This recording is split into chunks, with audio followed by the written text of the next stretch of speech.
Okay then guys, here we go with a Paneer Butter Masala. Rather decadent this one, lovely. And to make it we need some oil to cook with. I'm using groundnut oil again. Some cardamoms, a large onion or 2 medium onions, 4 medium tomatoes or whatever you've got in the cupboard. Bit of salt, bit of sugar to taste. Cashew nuts, I used about 15 I think it was. Some red chilli powder, garam masala powder, coriander powder. A drop of water, a bay leaf, some more cardamoms and some cloves. I actually added a few kaffir lime leaves as well. And for the actual dish itself we need some butter, some garlic and ginger which I actually put into the sauce, the paneer of course, some fenugreek leaves or powder, double cream and some coriander or parsley. Here we go. And as always, everything's in the description down below so you haven't got to remember a single thing. Right, a little bit of prep work first. I'm going to chop up the tomatoes, fairly small pieces.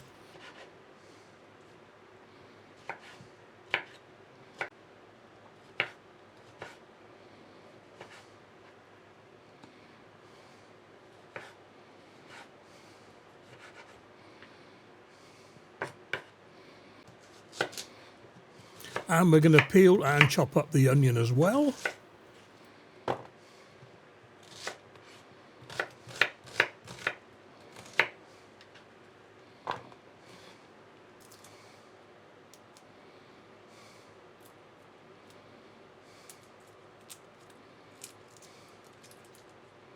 Now if you've got ginger paste and garlic paste you can add it at the end into the final mix. I didn't have any, so what I've done, I just peeled my ginger, peeled my garlic and chopped them down a little bit. And somewhere in there I crushed up a few cardamom pods.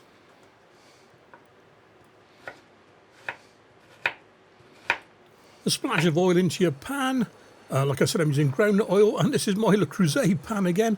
I tell you what, I love this pan. It's outlasted 2 or 3 other frying pans. You've only got to see the dents in the side, how many times I've dropped it. All we do now is sweat the onions down a bit, get them slightly translucent, taking on a little bit of colour. In with the cardamom pods as well. Won't take long, about 5 minutes.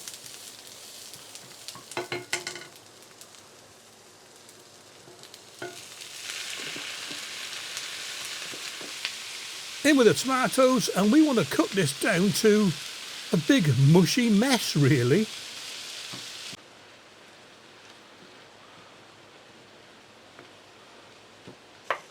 After a couple of minutes, add your garlic, add your ginger. Like I said, you can add this at the end if you've got the pastes, but I didn't have any, so making hard work of myself really. I must get some more of those pastes. Stir them through, get the flavours flowing. In with a bit of garam masala. You can adjust your taste with this one. I used a teaspoon. You can add a bit more if you want. I don't want too much because it makes the mix go a bit brown. In with some ground coriander. The only coriander I can stand is ground coriander. Fresh coriander just tastes like soap to me. In with 15 or so cashew nuts. Get it all cooking through. In with some chilli powder. Now this one, it's got a 3 chilli rating. It is quite warm, so I just used about half a teaspoon. Splash of water to get it all mixing, and it went mushy in no time.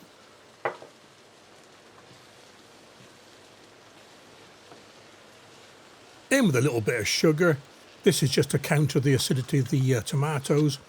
Now you can add salt at this stage if you know you want salt. I didn't add any, and if I did want any I was going to put it at the end. In the end I didn't actually use any salt. There we are, off the heat. Let it cool down totally, then into a blender or mixer. I used my Ninja processor for this one again because it was to hand. In hindsight, it may have been better to use a blender, my Ninja blender, but we'll see. A cup of water in there as well to loosen things up a bit. And we're going to strain this to make a really, really smooth puree.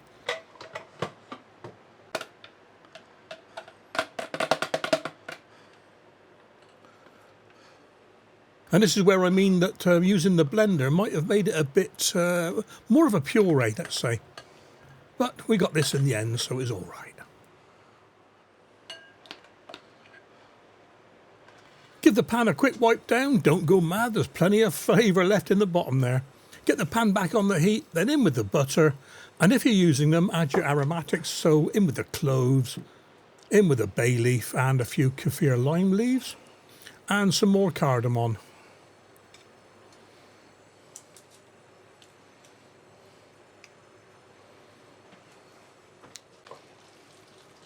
You don't need to do this bit. I just fancied a bit of a difference. Give the butter time to melt and those aromas to start flowing upwards. Quick taste test of your sauce. It was just warm enough for me and I didn't need any salt, so none went in. Pour the whole lot into the butter.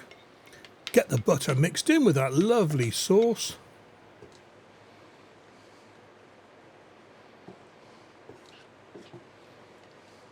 And if you want to make the colour just a little bit redder, a little bit more dark orange, in with some paprika. Very hard to tell here, but here's a before and after. The studio lights just didn't do this justice. Now this is going to sound a bit contradictory, but if the sauce is too thick, add some water. And if it's too thin, just let it boil down. What I want to do is to scrape the pan and leave a well behind, exactly as I'm showing you here. Take out your aromatics. And this is why I said it's not essential to use these. It was hard to find all the cloves. I don't like eating whole cloves. Look at that lovely creamy sauce.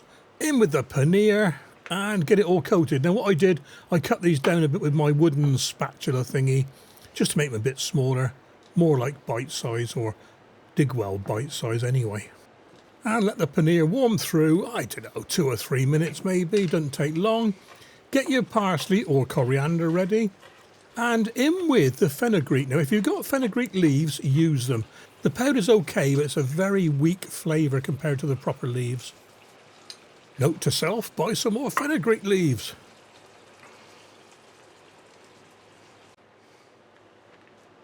In with some double cream. You can see how warm it was upstairs in my food studio. That cream is almost single cream. In with the parsley. Give it a final stir around and we're ready, guys.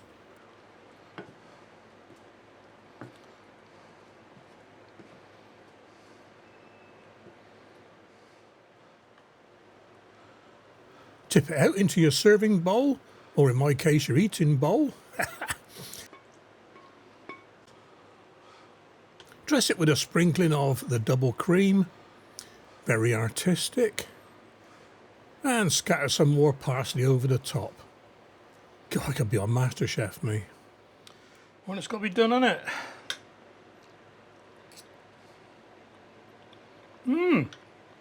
Oh, that is nice.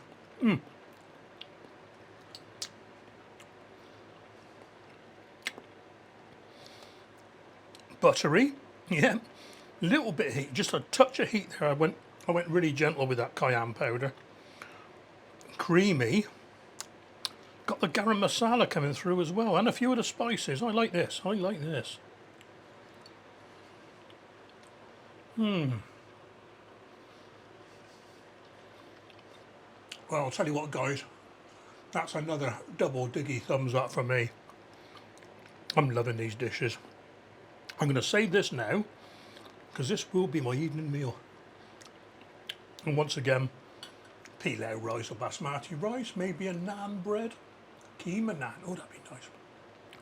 Anyway, guys, hope you've enjoyed these paneer recipes. There may be one more coming. I'll tell you what, it is so cheap to make paneer. It's cheaper to make your own than it is to buy it from the store.